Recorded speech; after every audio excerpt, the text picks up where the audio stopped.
তাই না?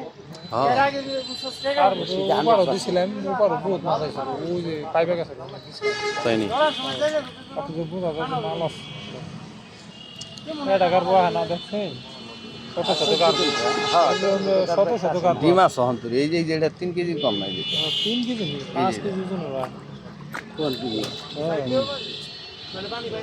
কল্পনা ভাই তাদের তো বোঝা যায় যে হলো কারবো কিন্তু তো আবার সমস্যা নেই মাটি মুটি খাই তো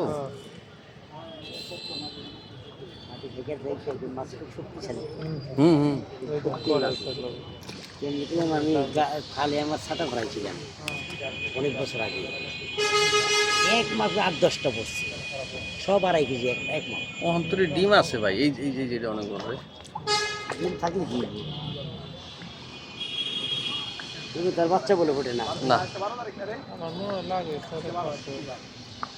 500 হইব মনে হয় বেশি হলো উঠলো অর্ধেক 500 হইব না এত হইব না পুরা পুকুর হওয়ার কথা দেখেন কত বুঝছেন ওই পারে 100 মাছ হ্যাঁ মাছ তো খুব বেশি না। তো তাইলে কারো মাছ 1-1.5 মাছ অনেক বেশি না বুঝছেন বিশাল পুকুর না পুকুর তো উঠানি নাই হ্যাঁ তারপর কোনো সারা নেই। না হ্যাঁ হ্যাঁ কই এই কারণে